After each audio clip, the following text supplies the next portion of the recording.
আমার খবর। পরিবর্তন শুধু সময়ের অপেক্ষা, আপনারা শুধু দেখতে থাকুন। 23শে এপ্রিল সিউড়ি বিধানসভাতে কি ঝড় ওঠে, এবং সিউড়ি বিধানসভার ঝড় তা শুধু সিউড়িতে থামবে না, এ পুরো বীরভূম এবং পশ্চিমবঙ্গে যাবে, এবং পশ্চিমবঙ্গে পরিবর্তন আসছে। ভারতীয় জনতা পার্টি 170+ সিট নিয়ে এবার সরকার দখল করছে। আমরা সরকারে আসার 3 মাসের মধ্যে পশ্চিমবঙ্গে রাজনীতিতে যে অপরাধীকরণ হয়েছে তাকে ঠান্ডা করে দেবো। অপরাধীদের প্রয়োজন মতো আমরা অ্যান্টিবায়োটিক দেব, প্রয়োজন মতো অপরাধীদের অ্যান্টিবায়োটিক দেবো। কাউকে কড়া ডোজ, কাউকে মৃদু ডোজ, কাউকে অ্যান্টিবায়োটিক ছাড়া শুধুমাত্র জ্বর কমার ক্যালপল। কিন্তু যে যেমন অপরাধী, যার যেমন স্তর, তাকে তেমনই অ্যান্টিবায়োটিক দিয়ে তার মধ্যে যে ব্যাকটেরিয়া রয়েছে সেই ব্যাকটেরিয়াকে আমরা দমন করে দেবো। পাগলে পোলা বুঝেন তো? পাগলে পোলা, ওটা হচ্ছে পাগলে পোলা মতো বকছে। আমাদের দিদি 240টার ওপর আসন নিয়ে আবার সরকার গঠন করছে। পাগলে পোলাপ যেটা বলছে, পাগলে কিনা বলে ছাগলে কিনা খায়, সেরকম পোলাপ বকছে। সিউড়ি বিধানসভা কেন্দ্রে নির্বাচনী লড়াই যত এগোচ্ছে ততই তীব্র হচ্ছে রাজনৈতিক বাকযুদ্ধ। বিজেপি প্রার্থী জগন্নাথ চট্টোপাধ্যায়ের লাগাতার আক্রমণের পাল্টা জবাব দিলেন তৃণমূল কংগ্রেস প্রার্থী উজ্জ্বল চট্টোপাধ্যায়। বুধবার জনসংযোগে বেরিয়ে উজ্জ্বল চট্টোপাধ্যায় সরাসরি বিজেপি প্রার্থীকে কটাক্ষ করে পাগল বলে মন্তব্য করেন।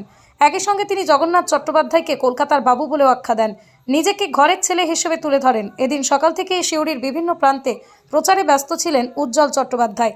জনসংযোগের মাধ্যমে মানুষের কাছে পৌঁছানোর চেষ্টা করেন তিনি।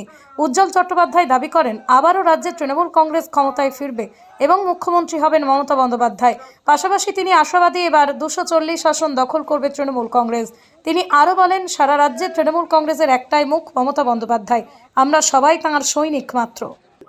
দিদি 240 ওপর সিট নিয়ে আসছে, ওদের যা সিট ছিল এখন নিয়ে কমে যাবে, যেটা বাস্তব সেটাই দিয়েছি। ওই সেন্ট মেখে, পারফিউম মেখে লোকের সঙ্গে মিশা যায় না। ছোট থেকে ঘরের ছেলে হিসাবে যেরকম মিশা যায়, দেখতে তো পাচ্ছেন একবারে ঘরের ছেলে হিসাবে আমি আছি। ওই সেন্ট দূরত্ব বজায় রেখে ভোটের সময় আসবে কলকাতা থেকে, আবার চলে যাবে কলকাতা। এই যে ঘরের ছেলে যে প্রমাণ, সেই জন্য আমি খোলা চিঠা দিয়েছি। দেখুন, দেশের মাননীয় প্রধানমন্ত্রী এসছে, তাকে আমরা ওয়েলকাম জানাই। কিন্তু স্বপ্নের ফেরিওয়ালা যদি বলে ফেরি করতে এসছে, আবার প্রতিশ্রুতি দেবে, মিথ্যা প্রতিশ্রুতি, যেরকম 14 সালে দিয়েছিল 15 লাখ টাকা করে অ্যাকাউন্টে, 2 কোটি চাকরি। ফেরিওয়ালার মধ্যে ফেরি করবে, চলে যাবে, মানুষ সব বুঝে গেছে। দিদির পাশে ছিল, আছে, থাকবে। এবার নির্বাচন প্রচারে এই মুহূর্তে আমরা ত্রিপুরাঞ্চলে যে 5 গ্রামে আছি, এইবার যে লিড ছিল, এবার দেখতে পারবেন ও যে ভোটটা হারছিল তার 5-10 গুণ ভোটে, 40,000 ভোটে হারবে, দেখতে পারবেন। আমি 100% আশাবাদী। এই কারণে আমি যে প্রার্থী হয়েছি সেই দলের আমাদের মাননীয় মুখ্যমন্ত্রী, আমাদের দিদি ক্যান্ডিডেট। আমি নামকে প্রতীক মাত্র, ক্যান্ডিডেট জন্মের মতো আমার যে এখানে দিদির কথা মাথায় রেখে ভোট হচ্ছে, বাংলা ভোট হচ্ছে। Army enterprise CSD canteen dealer, Bolpur শহরের সবচেয়ে নির্ভরযোগ্য ও সাশ্রয়ী মূল্যের ইলেকট্রনিক শোরুম এখন আপনার একদম কাছে। অনলাইনের থেকেও কম দামে এখানে পাবেন সব নামি কোম্পানির আধুনিক ইলেকট্রনিক্স পণ্য, LED TV, washing machine, fridge, microwave, home theatre, geyser, chimney, water purifier, fan, cooler, mixer machine, mobile ও আরো অনেক কিছু। এখানে ইএমআই এর সুবিধা রয়েছে।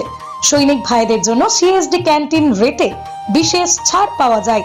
ঠিকানা আর্মি এন্টারপ্রাইজ, বোলপুর বাইপাস সংলগ্ন কাশীপুর মোড়। এছাড়াও নবগ্রাম আর্মি ক্যাম্প, মুর্শিদাবাদে আমাদের আরেকটি শোরুম রয়েছে।